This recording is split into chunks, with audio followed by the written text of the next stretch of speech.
السلام علیکم، نکھاری on line magazine میں خوش آمدید۔ ہادہ نور العین مصطفیٰ قسط نمبر 2 ناول ذرا لیٹ آتا ہے اور اسی کے حساب سے جتنا ہی ہمیں یوٹیوب کے ملتا ہے ہم لوگ پبلش کر لیتے ہیں، اور اس میں تھوڑا سا ٹائم لگ جائے گا کیونکہ رائٹر جیسے ہی ہمیں دیتی ہیں ہم لوگ اس کو اپلوڈ کرنے کی پوری کوشش کرتے ہیں۔ تو چلیں جی سٹارٹ کرتے ہیں۔ ٹاپک ہے جی جہاں سب انجان تھے۔ وہاں جہاں سب انجان تھے اپنے انجام سے، منہ توڑ احساسات اور جذبات کے الہام سے، وہاں جہاں سے آغاز ہوا تھا اس داستان کا، جس کے کرداروں کو پکارا جانا تھا الگ نام سے۔ کیا تم تیار ہو اس داستان کو سننے کے لیے؟ ٹخنوں کا تک آتی نیلی برانڈڈ شرٹ، آنکھوں پر سیاہ گوگلز، کمر تک آتے سیدھے سنہری بال جن کی کچھ لٹیں نیلے دوپٹے سے باہر جھانک رہی تھیں، منہ میں ببل گم۔ وہ ارد گرد سے بے نیاز شاہانہ سی چال چلتے ہوئے بہت سے لوگوں کو اپنی جانب دیکھنے پر مجبور کر چکی تھی، مگر اسے اس بات سے کوئی فرق نہیں پڑتا تھا۔ بچپن سے عادی جو تھی۔ کلاس روم کے باہر کھڑے ہو کر اس نے اپنے ہاتھوں کو دیکھا، سفید مومی لمبی انگلیوں والے ہاتھ، نیلے رنگ کی نیل پالش سے سجے لمبے ناخن، درمیان والی انگلی میں ایک انگوٹھی جس میں نیلا پتھر جڑا تھا۔ کچھ لکھنے کے لیے ہی نہیں لائی، خیر پرواہ کسے تھی۔ سر جھٹک کر وہ کلاس روم کے اندر داخل ہو گئی۔ اس کے اندر داخل ہونے پر بہت سی آوازیں گونجی تھی، مگر یہ کیا، شہزادی صاحبہ کے چہرے پر ناگواری چھا گئی تھی۔ اس نے اسی ناگواریت سے اپنے گوگلز اتارے۔ ہیزل براؤن آنکھیں تیکھی نظروں سے سب کو گھور رہی تھی۔ ابتدا کی ساری نشستوں پر طالب علم براجمان تھے۔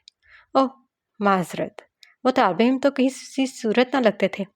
مختلف رنگوں کے ملبوسات میں موجود وہ کسی فیشن شو کا حصہ لگ رہے تھے۔ لڑکے نوادر کو نہایت پرشرک نظروں سے تک رہے تھے۔ یکدم اس کی نظریں حیرت سے پھیل گئی۔ آخری نشست پر بیٹھا ایک وجود اس کی جانب بالکل بھی متوجہ نہیں تھا۔ سیاہ عبایا میں ملبوس وہ وجود انہماک سے اپنے آگے موجود رجسٹر کو تک رہا تھا، اور اتفاقاً صرف اسی کے ساتھ ہی ایک کرسی خالی تھی۔ اس نے اپنی ہیزل براؤن آنکھیں گھمائی۔ یکدم ایک لڑکی اٹھی اور آخری کرسی کی جانب اشارہ کیا۔ اب وہاں بیٹھ جائیں۔ اس نے اپنے سامنے کھڑی اس لڑکی کا سر سے پیر تک جائزہ لیا۔ گھٹنوں سے اوپر آتی کالی شرٹ اور جینس کی پینٹ وہ لڑکی اسے خاص پسند نہیں آئی تھی۔ پھر اس نے اپنا سر جھٹک دیا اور آخری کرسی کے ساتھ والی کرسی پر براجمان اس وجود کو دیکھا جو ابھی بھی اس کی جانب متوجہ نہیں تھا۔ مجھے عام لوگوں کے ساتھ بیٹھنے میں کوئی دلچسپی نہیں ہے، لہجے میں حقارت واضح تھی۔ اس کی بات پر اس وجود نے اپنا سر اٹھا کر اسے دیکھا، اور بس یہی لمحہ، اس ایک لمحے میں ہیزل براؤن آنکھوں والی لڑکی کو لگا کہ وہ کچھ غلط کہہ بیٹھی ہے۔ سیاہ چمکتی آنکھوں کی چمک نے اسے چند لمحوں کے لیے مبہوت کر دیا۔ وہ بنا سوچے سمجھے اس کی جانب بڑھی جو اب اپنا سر نیچے جھکا چکی تھی۔ ٹرانس کی کیفیت میں چلتے ہوئے وہ بالکل اس کے ساتھ بیٹھ چکی تھی۔ اس وجود نے اس کی موجودگی کا کوئی نوٹس نہیں لیا، جبکہ باقی سب نے حیرت سے اس کی جانب دیکھا جو کچھ دیر پہلے وہاں بیٹھنے سے انکار کر چکی تھی۔ یکدم اس وجود نے اپنے ساتھ بیٹھی اس ہیزل براؤن آنکھوں والی لڑکی کو دیکھا جو آنکھوں میں الجھن لیے اسے ہی دیکھ رہی تھی۔ ہلو، اس کے منہ سے بے ساختہ نکلا جس پر سیاہ آنکھوں میں ہلکی سی ناگواری پھیلی۔ السلام علیکم۔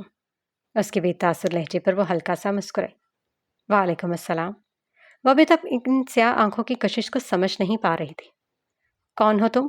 وہ اپنے آپ کو یہ سوال پوچھنے سے روک نہیں پائی تھی، جبکہ مقابل کی سیاہ آنکھیں اس سوال پر حیرت سے پھیلی تھی۔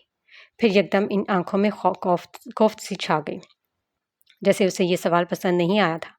وہ اسے جواب دیے بغیر اپنا رخ پھیر چکی تھی۔ اس کی رخ پھیرنے پر ہیزل براؤن آنکھوں والی لڑکی چند لمحے اسے تکتی رہی۔ اسی لمحے پروفیسر کلاس میں داخل ہو چکا تھا، جو کہ ڈپارٹمنٹ کا HOD بھی تھا۔ چونکہ پہلا دن تھا اس لیے انہوں نے سب سے ان کا انٹروڈکشن پوچھا۔ ہیزل براؤن آنکھوں والی لڑکی کی باری آنے پر سب گردن موڑے اسے دیکھنے لگے۔ وہ ایک شان بے نیازی سے کھڑی ہو گئی۔ اس لڑکی کو دیکھ کر پروفیسر کے چہرے پر شناسائی کی رمق چھا گئی تھی۔ مائی سیلف حبور سجاد شاہ، لہجے سے فخر اور غرور جھلک رہا تھا۔ اس کے بیٹھنے کے بعد اس کے ساتھ بیٹھا وجود کھڑا ہوا۔ آئی ایم حافہ نعیم۔ سیاہ آنکھوں والی لڑکی کے کہنے پر ہیزل براؤن آنکھوں والی لڑکی نے اس کے نام کو زیر لب دوہرایا۔ حافہ نعیم، نائس نیم۔ انداز قدر شائستہ تھا، مگر اس کا دماغ اسے الجھا رہا تھا۔ وہ کیوں اس لڑکی کی جانب اٹریکٹ ہو رہی تھی؟ کلاس ختم ہونے پر وہ سب باہر نکل گئے۔ یونیورسٹی کا راؤنڈ لگاتے ہوئے حبور کی نظریں گراؤنڈ پر نصب ایک بنچ پر پڑی، جہاں وہی سیاہ آنکھوں والی لڑکی اپنے ہاتھوں میں موجود موبائل کی اسکرین کو گھور رہی تھی۔ حبور کے قدم خود بخود اس کی جانب اٹھنے لگے۔ وہ خاموشی سے اس کے ساتھ جا بیٹھی۔ کسی کی موجودگی کو محسوس کرتے ہوئے حافا نے جلدی سے موبائل کی اسکرین آف کی۔ پھر اس نے گردن موڑ کر اپنے ساتھ بیٹھی سنہرے بالوں والی اس لڑکی کو دیکھا، مگر اسے اس لڑکی سے کچھ عجیب سی الجھن محسوس ہوئی تھی۔ ایک جانب حبور کو حافا میں کشش محسوس ہو رہی تھی تو دوسری جانب حافا کو حبور سے الجھن محسوس ہو رہی تھی۔ کون ہو تم؟ اس نے پھر سے پوچھا۔ اب کی بار حافا کی آنکھوں سے غصہ چھلکا۔ کیا بار بار ایک ہی سوال کر رہی تھی؟ کیا کسی نے ہمیں بتایا کہ جب کوئی آپ سے یہ پوچھے کہ آپ کون ہیں تو کیا جواب دیا جائے؟ مگر نہیں، کوئی دوسرا ہمیں کیوں بتائے گا کہ ہم کون ہیں؟ ہمیں خود کو یہ تلاش مکمل کرنی ہے، خود یہ کھوج لگانی ہے کہ ہم کون ہیں۔ آپ کو میں کیا نظر آ رہی ہوں؟ اس کے سوال پر حبور نے کہا لگایا۔ ارد گرد موجود دو ان کی جانب متوجہ ہو گئے، جس پر حافا نے اسے غصے سے گھورا۔ جادوگرنی؟ اسے کچھ لمحے پہلے والی اپنی بے خودی یاد آئی، وہ روانی سے اسے جادوگرنی کا نام دے بیٹھی۔ حافا کی آنکھیں حیرت سے پھیل گئیں۔ اور آپ کون ہیں؟ حافا کے سوال پر حبور کی مسکراہٹ تھمی۔ تو اس نے کبھی اس بارے میں تو سوچا ہی نہیں تھا۔ وہ گہری سوچ میں ڈوب گئی، جبکہ اب حافا ابرو اٹھائے اسے تک رہی تھی۔ میں انسان ہوں۔ حافا کی نقاب سے چھلکتی آنکھیں مسکرائیں، پھر اس نے ارد گرد نظریں دوڑائیں۔ وہ تو یہ سب ہی ہے۔ خیر چھوڑے، کافی لمبی بحث ہے، پھر کبھی صحیح۔ وہ یہ کہتے ہوئے وہاں سے جانے لگی، پھر یکدم پلٹی۔ اچھا سوال تھا۔ چمکتی آنکھوں کے ساتھ وہ وہاں سے چلی گئی، جبکہ ہیزل براؤن آنکھوں نے الجھن سے اس پرسرار لڑکی کو وہاں سے جاتے دیکھا تھا۔ گاڑی سے اتر کر اس نے وسیع لان کی جانب دیکھا، جہاں وہ اپنے مخصوص حلیے میں موجود فون پر بات کر رہا تھا۔ اسے صبح سویرے والی کارستانی یاد آئی تو وہ اس کی جانب بڑھ گئی۔ وہ آم کے درخت کے نیچے اس کی جانب پشت کیے کھڑا تھا۔ وہ آہستہ آہستہ قدم اٹھاتی اس کے پاس پہنچی۔ ہلو چنگیز خان! یکدم وہ چیخی۔ اس کی چیخ سن کر وہ ناگواری سے پلٹا اور فون پر کچھ کہہ کر کال کاٹ دی۔ اب وہ اپنی تیکھی نظروں سے حبور کو تک رہا تھا۔ کیا مسئلہ ہے حبور؟ اس کے سخت لہجے پر حبور نے ہلکے سے کندھے اچکا دیے۔ اب وہ درختوں کی چھاؤں میں آہستہ آہستہ چل رہے تھے۔ چنگیز خان، ایک بات تو بتاؤ۔ وہ ٹھنڈی سانس بھر کر رہ گیا۔ اب تو اس نے اس نام کی عادت ہو چکی تھی۔ وہ دونوں لڑتے تھے، جھگڑتے تھے اور پھر پہلے کی طرح نارمل ہو جایا کرتے تھے۔ ان دونوں کو تو کوئی فرق نہیں پڑتا تھا، البتہ گھر والے ان کی نوک جھوک سے لطف اٹھایا کرتے تھے، مگر کبھی کبھار معاملہ سنگینی کی حد تک پہنچ جاتا تھا۔ پوچھو، ابرو اٹھا کر کہا گیا۔ اگر کسی کی آنکھوں کو دیکھ کر انسان بے قابو ہو جائے تو وہ کیا کرے؟ حبور کی آنکھوں کے سامنے وہ منظر چھا گیا جب وہ اس لڑکی کی آنکھوں کی کشش سے متاثر ہوئی تھی۔ اس کے سوال کو سن کر وہ اچانک سے رکا اور حبور کی جانب مڑ کر اسے تیکھی نظروں سے گھورا۔ پھر بابا حضور سے جوتے کھائے، خود ہی قابو میں آ جائے گا۔ حبور کی اس کی بات سمجھنے میں چند لمحے لگے اور پھر اس کا کہکہا فضا میں بلند ہوا۔ وہ ہنستی چلی گئی۔ وہ اب حبور کی سخت نظروں سے اسے گھور رہا تھا۔ حبور، یہ بات ہمیشہ یاد رکھنا کہ تم کون ہو۔ اس کا لہجہ انتہائی سخت تھا۔ اس کی بات پر حبور کی ہنسی تھمی تھی۔ تمہیں آزادی دی گئی ہے تو اس کا مطلب یہ ہرگز نہیں کہ تم اپنی حدود سے باہر نکل جاؤ۔ یہ بات اپنے چھوٹے سے ذہن میں بٹھا لو کہ تم شاہوں کی اولاد ہو۔ وہ ایک لمحے کو رکا۔ حبور خاموشی سے اس کی بات سن رہی تھی۔ اگر تم نے ہماری عزت کو پامال کرنے کی کوشش کی تو بابا حضور کا تو معلوم نہیں، مگر میں تمہیں زندہ دفنا دوں گا۔ آخر میں اس کا لہجہ اور چہرے کا تاثر سرد ہو گیا۔ بس یا اور کچھ؟ حبور کے سینے پر بازو لپیٹنے پر سنجیدگی سے پوچھا تو وہ سر جھٹک کر رہ گیا۔ اس لڑکی کا کچھ نہیں ہو سکتا تھا۔ مسٹر حمزہ شاہ، تم بہت برے اور ظالم ہو۔ گاؤں والے تمہیں چنگیز خان کہہ کر غلط نہیں کرتے۔ خاندان کی عزت اور روایت کو قائم رکھنے کے لیے حمزہ شاہ سالم ہی صحیح۔ میں برا تھا، ہوں اور ہمیشہ برا ہی رہوں گا۔ لہجہ سفاکیت بھرا تھا، مگر حبور نے ابرو سکیڑ کر اسے دیکھا۔ اور اگر یہ ظالم اور برا حمزہ شاہ خود ہی خاندان کی روایت کو توڑ دے تو؟ اس کے تیکھے لہجے پر حمزہ کی آنکھوں سے شعلے برسنے لگے۔ یہ دن کبھی نہیں آئے گا۔ اٹل لہجہ۔ حبور کے چہرے پر دھیمی سی مسکراہٹ چھا گئی۔ اور اگر حمزہ شاہ کو محبت ہو گئی تو؟ اب کی بار اس کا لہجہ شریر سا تھا۔ اور ہاں، اب یہ مت کہہ دینا کہ ایسا کوئی دن نہیں آئے گا۔ اب دل پر تو کسی کا اختیار نہیں ہے نا؟ حبور کی بات پر حمزہ نے لمبا سانس بھر کر اپنے غصے کو دبایا۔ جو اصول باقی سب کے لیے ہیں وہی اصول حمزہ شاہ کے لیے بھی ہیں۔ اگر اس نے ایک لمحے کے لیے وقفہ لیا اور سرد آنکھوں سے حبور کو دیکھا، اگر میری محبت خاندان کی روایات کے خلاف ہوئی تو اس کا اپنے ہاتھوں سے گلا گھونٹ دوں گا۔ حبور اس کی بات سن کر محسوس ہوئی تھی۔ اگر تم ایسا کرو گی تو تم سالم اور برے ہونے کے ساتھ ساتھ بزدل بھی بن جاؤ گے۔ اگلا گدی نشین سردار حمزہ شاہ اپنی محبت کو حاصل نہیں کر پائے گا۔ حبور، اب کی بار حمزہ کی سخت آواز نے اسے ٹوکا۔ وہ مکمل طور پر اس کا دماغ گرم کر چکی تھی۔ اپنے کام سے کام رکھا کرو۔ حبور نے اسے تیکھی نظروں سے گھورا، جو آج کل انگارے چپائے کھڑا تھا۔ سورج سر پر آ چکا تھا۔ اور اپنا حلیہ درست کر کے یونیورسٹی جایا کرو۔ آئندہ مجھے تمہاری یہ مصنوعی رنگ والی زلفیں نمائش کرتی دکھائی نہ دیں۔ اس کی بات پر حبور کا منہ کھلا کا کھلا رہ گیا۔ سنہری بالوں کی صرف 2 لٹیں دوپٹے سے باہر جھلک رہی تھی اور وہ اس کے خوبصورت بالوں کو مصنوعی رنگ والی زلفیں کہہ چکا تھا۔ ورنہ کیا کر لو گے تم؟ وہ جانے انجانے میں مصیبت کو دعوت دے چکی تھی۔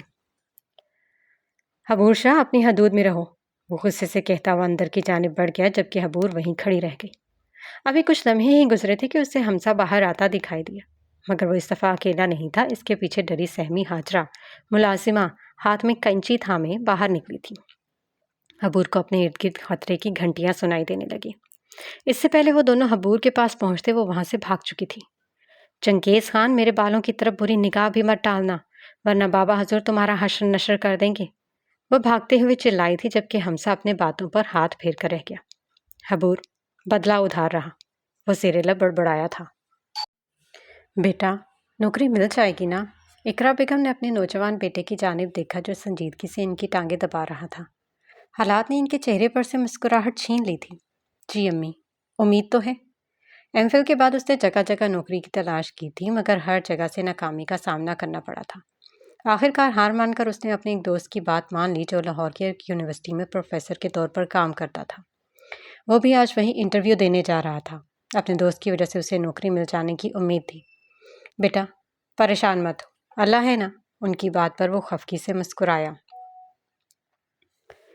جی امی، اللہ ہی تو ہے۔ اس کے سر پر لاکھوں کا قرض تھا۔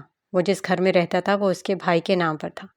اس کے بھائی بھابھی اسے نوکر سمجھتے تھے، مگر پھر بھی اللہ ہے نا۔ جاؤ، تیار ہو جاؤ، اللہ تمہارا حامی و ناصر رہے، آمین۔ انہوں نے زیر لب کچھ پڑھ کر اس پر پھونک ماری تو وہ کمرے سے باہر نکل گیا۔ ماں، ہم واپس کب جائیں گے؟ حاتم کی بات پر اس کی ماں کا حرکت کرتا ہاتھ رکا اور انہوں نے برآمدے میں کھڑے حاتم کی جانب دیکھا، جس کے چہرے پر بدمزگی چھائی ہوئی تھی۔ وہ یقیناً یہاں کے ماحول سے تنگ آ چکا تھا۔ انہیں یہاں پر آئے 1 سال ہو گیا تھا، مگر وہ ہر روز 2 دن بعد یا 1 دن بعد ان سے یہی سوال کرتا تھا۔ کبھی نہیں۔ حاتم لمبے لمبے قدم اٹھاتا نیم کے درخت کے نیچے موجود چارپائی کے پاس کھڑا ہو گیا، جہاں بیٹھی صوفیہ بیگم کسی کپڑے پر کڑھائی کرنے میں مصروف تھی۔ کیوں ماں؟ اب سے یہی ہمارا گھر ہے۔ حاتم ان کے رنگ برنگے دھاگوں کو ایک طرف کرتا چارپائی پر بیٹھ گیا اور پھر ادھر ادھر دیکھا۔ کشادہ صحن والا مکان اسے ہرگز گھر نہ لگتا۔ یہ ہمارا گھر نہیں ہے، ہمارا گھر تو کشمور میں ہے، جہاں میں نے اپنا بچپن گزارا۔ اس کی بات پر صوفیہ بیگم نے لمبا سانس بھرتے ہوئے سارا سامان سمیٹا اور اپنے بیٹے کی جانب متوجہ ہو گئی، جس کی بھوری آنکھیں ہمیشہ کی طرح چمک رہی تھیں۔ تم وہاں کیوں جانا چاہتے ہو؟ انہوں نے تھکے سے لہجے میں پوچھا۔ کیا آپ نے وہاں کے حالات نہیں دیکھے؟ میں اپنے لوگوں کے لیے واپس جانا چاہتا ہوں، ان کے حالات کو تبدیل کرنا چاہتا ہوں۔ اس کے لہجے میں دکھ ہی دکھ تھا۔ وہ کیسے اپنے لوگوں کو ایسے دیکھ سکتا تھا؟ وہ کیسے انہیں بے یار و مددگار چھوڑ کر آ سکتا تھا؟ تمہارے وہاں واپس چلے جانے سے کیا ہو جائے گا؟ وہ اپنے بیٹے کی بات پر لمحے بھر کے لیے مسکرائی تھی۔ ان کی بات پر حاتم نے خفگی سے انہیں دیکھا۔ میں اپنے لوگوں کے حالات کو بہتر بنانے کی کوشش کروں گا، میں وہاں کے لوگوں کے لیے لڑوں گا۔ یہ میرا علاقہ نہیں ہے، میرا علاقہ کشمور ہے، وہ ہر لفظ پر زور دے کر کہہ رہا تھا۔ وہ کسی نہ کسی طرح سے یہاں سے واپس جانا چاہتا تھا۔ دیکھو حاتم، تم سے پہلے بہت سے لوگوں نے حالات کو درست کرنے کی کوشش کی، بہت سے لوگ تمہارے جیسا جذبہ لے کر نکلے، مگر کیا ہوا؟ وہ انتہائی سنجیدگی سے کہہ رہی تھی۔ وہ اسے حقیقت کا آئینہ دکھا رہی تھی۔ کچھ بھی نہیں ہوا، کچھ بھی نہیں۔ تم وہاں جاؤ گے، اپنے لوگوں کے لیے لڑو گے، مگر بدلے میں تمہیں کیا ملیں گے؟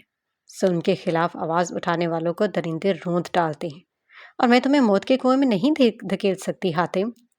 حاتم کا معلوم تھا کہ وہ درست کہہ رہی ہیں، مگر پھر بھی پیچھے ہٹنے والوں میں سے ہرگز نہ تھا۔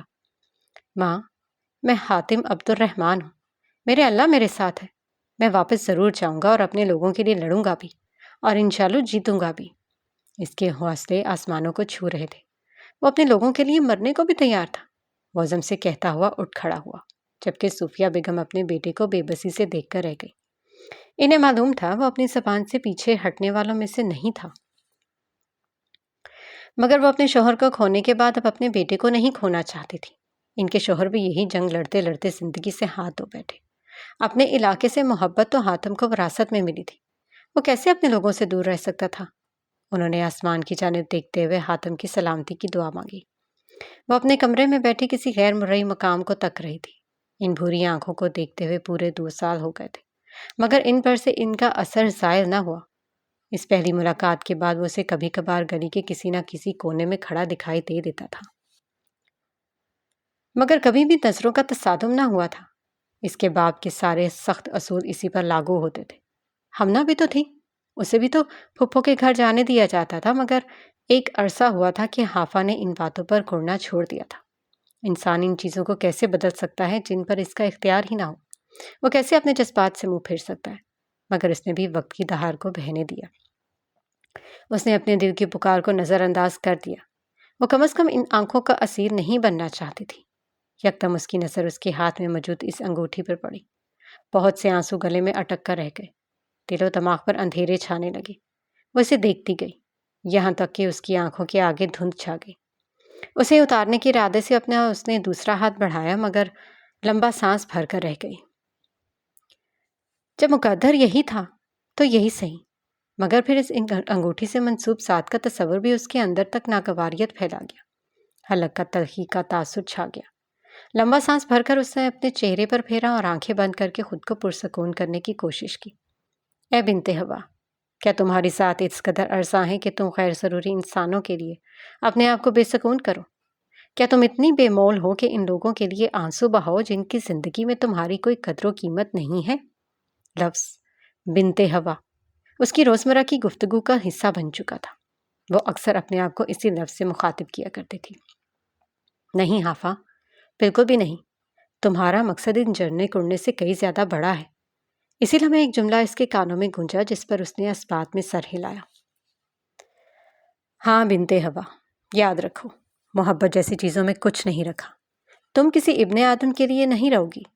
وہ ایک لمحے کو ٹھہری، آنکھوں کے سامنے سفید داڑھی والے مرد کا چہرہ آ گیا جو ٹوپی پہنے ہوئے تھا۔ اس کے گلے میں کانٹے سے اگنے لگے۔ اس نے دیوار سے سر ٹکا کر اپنی آنکھیں موند لی۔ تم آگے پڑھنا چاہتی ہو نا؟ ٹھیک ہے، پڑھ لو، مگر تمہیں ہماری ایک شرط ماننی پڑے گی۔ 2 مہینے پہلے انہوں نے یہی تو کہا تھا، اور ہادی بھی کچھ نہیں کر پایا تھا۔ حافظ نے وہ کیا جو وہ چاہتے تھے، اور انہوں نے اسے آگے پڑھنے کی اجازت دے ڈالی۔ اس نے پڑھنے کی کافی مہنگی قیمت چکائی تھی۔ اس کے ساتھ ساتھ کسی اور کی تقدیر کا بھی فیصلہ کیا گیا تھا، جسے سوچتے اس کے دماغ کی رگیں پھول گئی۔ اس نے اپنی آنکھوں کے کونے صاف کیا اور چارپائی سے اٹھ کھڑی ہوئی۔ آج وہ پھر اپنے ازلی انداز میں کلاس روم کے اندر داخل ہوئی اور اپنے نظروں کو دوڑایا۔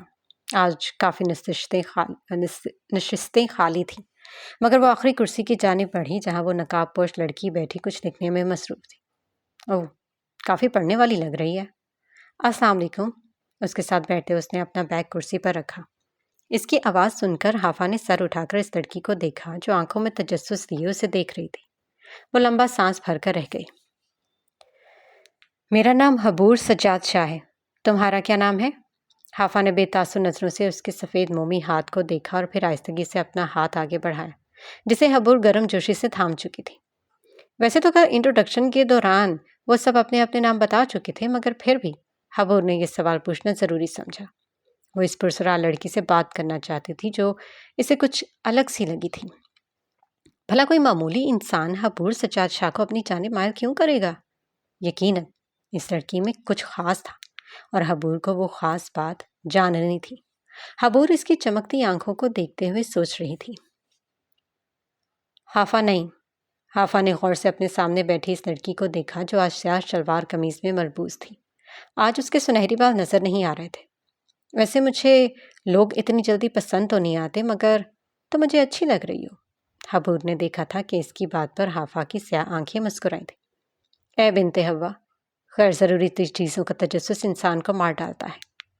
مبہم سے لہجے پر حبور نے آنکھیں سکیڑ کر اسے دیکھا۔ اور ضروری چیزوں کا؟ حافا مسکرائی۔ ضروری چیزوں کا تجسس انسان کو پار لگاتا ہے۔ اس کی بات پر حبور اسے دیکھتی رہ گئی۔ اس کے شک پر مہر لگ چکی تھی۔ ابھی وہ حافا سے کچھ اور پوچھتی کہ پروفیسر کلاس روم میں داخل ہو چکا تھا۔ کیسے ہو ہائد؟ وہ دونوں یونیورسٹی کے کیفے میں ایک دوسرے کے آمنے سامنے بیٹھے تھے۔ ہائد کے چہرے پر گھبراہٹ کے تاثرات چھائے ہوئے تھے۔ تھوڑی پر بند مٹھی رکھے وہ گہری سوچ میں ڈوبا لگتا تھا۔ یار، بس یہ جاب مل جائے تو سب کچھ ٹھیک ہو جائے گا۔ اس نے ارد گرد دیکھا۔ کچھ اسٹوڈنٹس گروہوں کی شکل میں ٹیبلز کے گرد بیٹھے تھے۔ وہ وہاں بیٹھا سب سے نمایاں لگ رہا تھا۔ فارمل سی ڈریسنگ میں ملبوس، اپنے اوپر اٹھتی نگاہوں کو نظر انداز کرتا وہ میز کی سطح کو گھور رہا تھا۔ اس کا دوست اس کے انداز کو دیکھ کر مسکرا اٹھا۔ فکر مت کرو، مل جائے گی، میرا دوست لاکھوں میں ایک ہے۔ اس کی بات پر ہائد نے سر جھٹکتے ہوئے نظریں اٹھائیں۔ مجھے نوکری چاہیے، رشتہ نہیں۔ اس کے دوست کا کہکہا برجستہ تھا۔ نوکری مل جائے گی تو رشتہ بھی مل ہی جائے گا، ذرا ادھر ادھر نظریں دوڑاؤ۔ اس کے دوست کا اشارہ لڑکیوں کی گروہوں کی طرف تھا جو کب سے ہائد پر نظریں جمائی بیٹھی تھی۔ ہائد اس کی بات پر خفا ہوا تھا۔ میری ذمہ داریاں مجھے ان عیاشیوں کی اجازت نہیں دیتی، اس لیے اپنا مشورہ اپنے پاس رکھو۔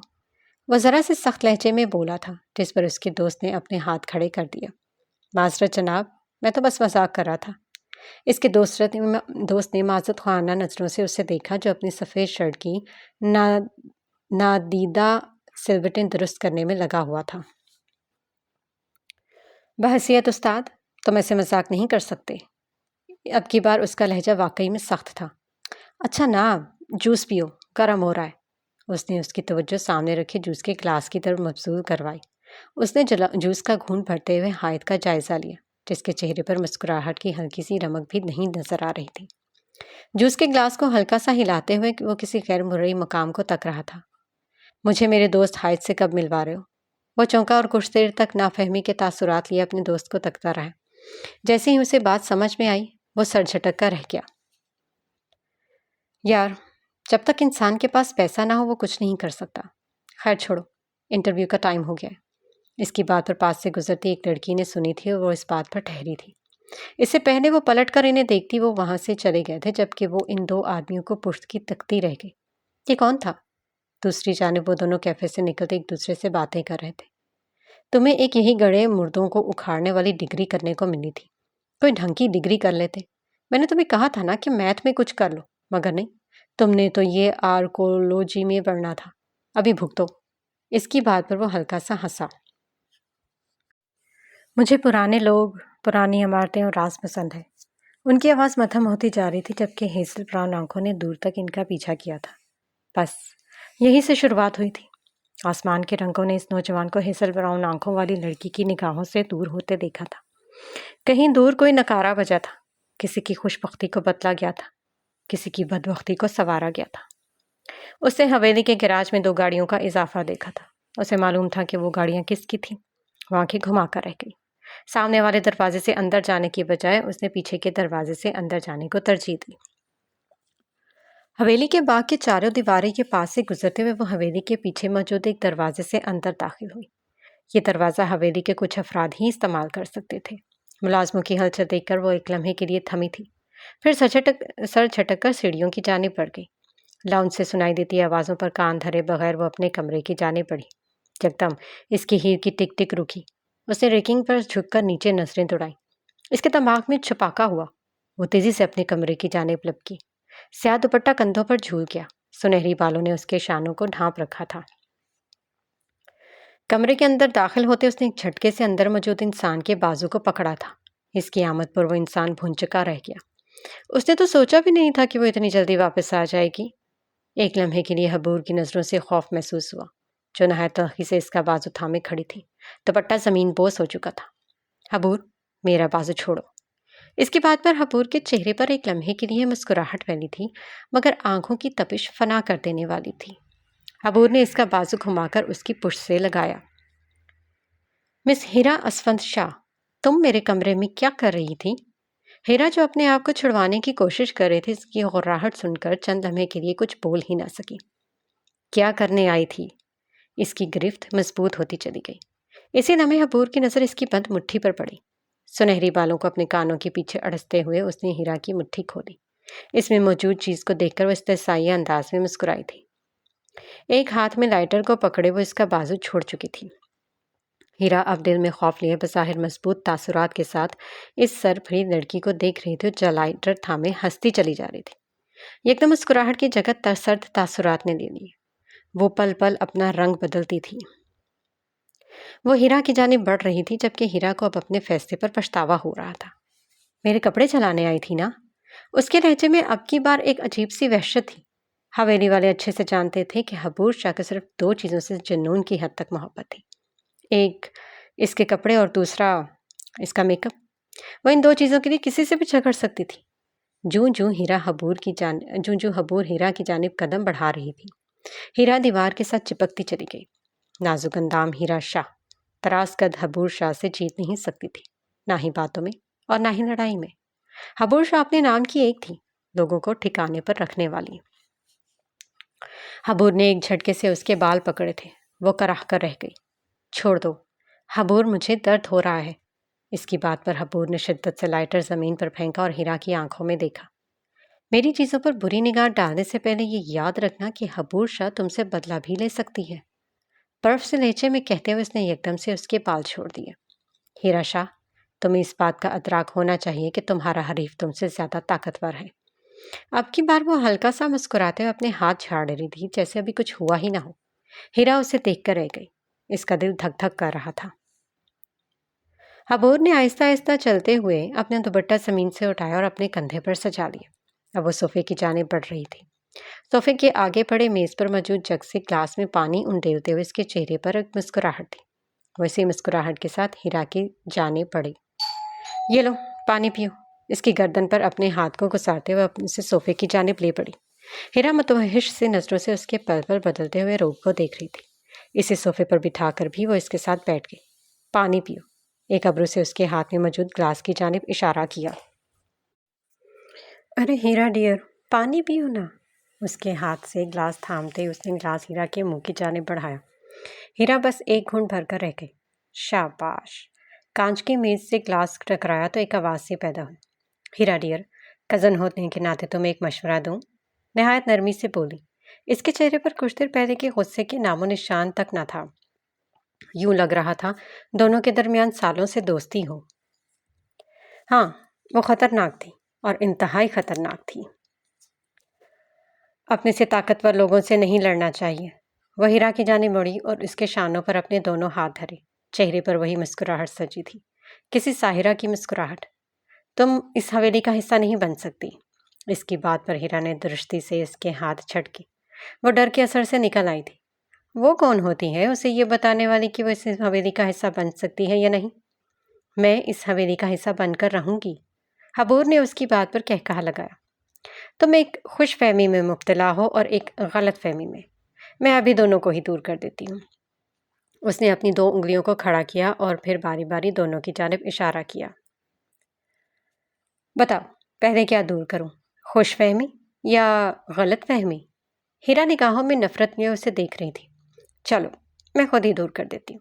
سب سے پہلے خوش فہمی، میں تمہیں اس حویلی کی بہو نہیں بننے دوں گی۔ ہیرا نے اپنی مٹھیاں بھینچی تھی۔ اور غلط فہمی یہ کہ میں حمزہ شاہ سے محبت نہیں کرتی، اس لیے مجھ سے بلا وجہ کا بیر مت پالو۔ اچھا مشورہ دے رہی ہوں، مان لو، ورنہ… پھر یکدم آنکھوں میں تپش نے اپنے ڈیرے جما دیے۔ کمرے کی فضا میں زرد سی روشنیاں چھا گئی تھیں۔ ورنہ ہیرا شاہ، تم پچھتاؤ گی اور بہت برا پچھتاؤ گی۔ اب تم یہاں سے جا سکتی ہو۔ اس نے اپنا رخ پھیر لیا۔ میں اسے پسند کرتی ہوں۔ ہیرا کی بات پر وہ استہزائیہ انداز میں مسکرائی۔ تم اسے پسند نہیں کرتی، تم اختیارات کو پسند کرتی ہو، تمہیں طاقت کی طلب ہے۔ تم… اب حبور یکدم سے اس کی جانب مڑی۔ اس کا چہرہ مکمل طور پر سپاٹ تھا۔ تم ہیرا شاہ مجھے نیچا دکھانا چاہتی ہو؟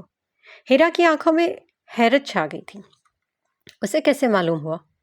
جاؤ ہیرا، مجھے فریش ہونا ہے۔ اس کی بات پر ہیرا کھڑی ہو گئی اور حبور کے سامنے آئی۔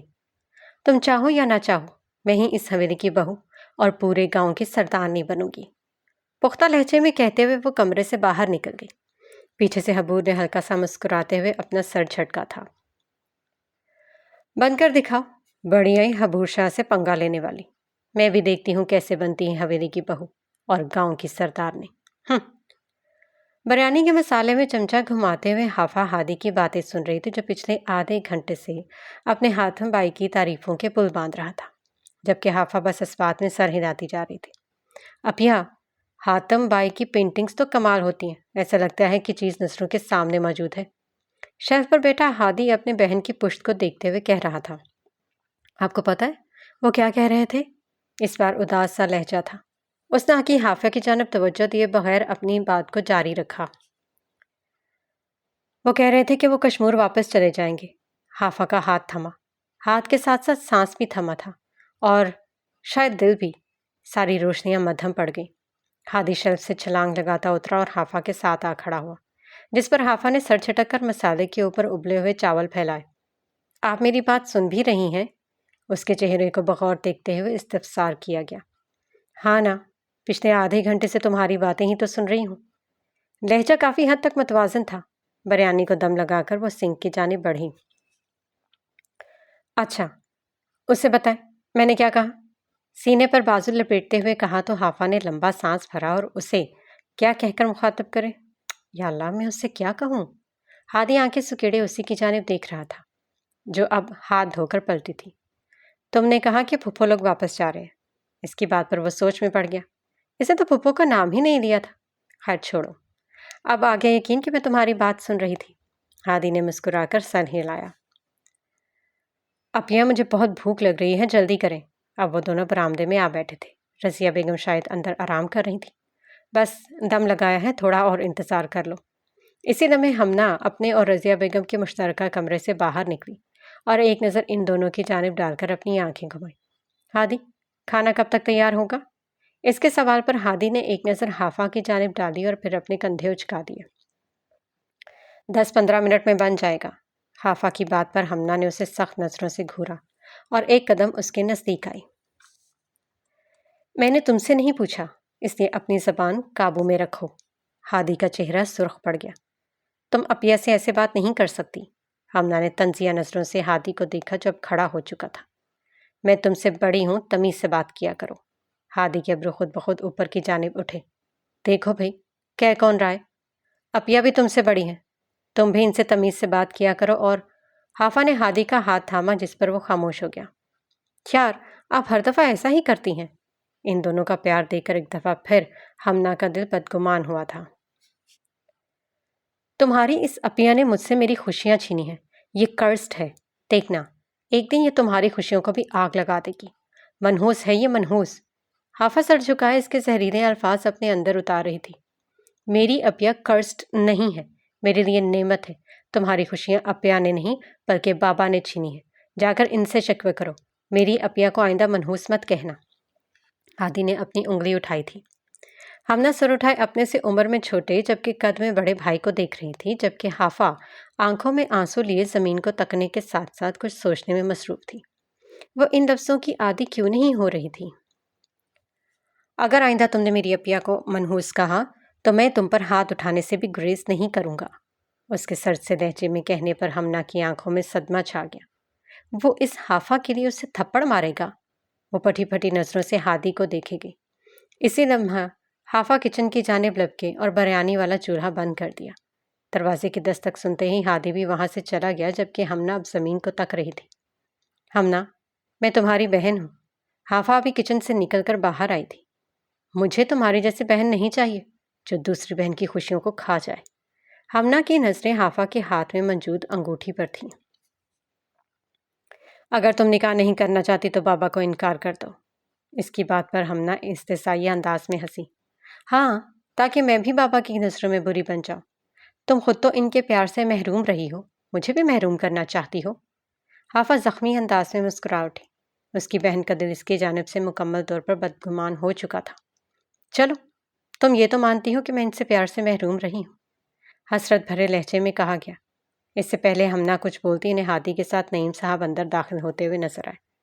وہ دونوں انہیں دیکھ کر کھڑی ہو گئیں۔ السلام علیکم ورحمۃ اللہ وبرکاتہ۔ انہوں نے سلام کر کے ہمنا کے سر پر ہاتھ رکھا، جس پر ہمنا مسکرا اٹھی، جبکہ حافہ کے دل کی یہ حسرت ہی رہ گئی۔ یکدم دل بوجھل سا ہو گیا۔ اس نے سر جھکا دیا تھا کہ یکدم اسے اپنے سر پر کسی کا ہاتھ محسوس ہوا۔ سر اٹھا کر دیکھا تو ہادی کو کھڑا پایا۔ وہ مسکرا اٹھی۔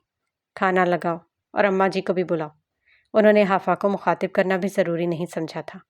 ان کی بات پر وہ سر جھٹکتے ہوئے کچن کی جانب بڑھ گئی۔ اب ہمنا کو کیوں نہیں روکتی؟ کاغذ پر پھیلتی سیاہی رکی تھی۔ اس نے سر اٹھا کر اپنے سے 3 سال چھوٹے بھائی کی جانب دیکھا، جو انتہائی سنجیدہ تاثرات جمائے اسے استفسار کر رہا تھا۔ ہادی، تنگ مت کرو، مجھے اسائنمنٹ بنانی ہے۔ اس کی بات پر عبدالہادی نے سرعت سے اس کی گود میں موجود کاغذ اٹھایا اور ایک سائڈ پر رکھ دیے۔ حافہ الجھی نظروں سے اسے دیکھ رہی تھی۔ آپ کیوں اپنے حق کے لیے نہیں بولتی؟ آخر کب تک خاموش رہیں گی؟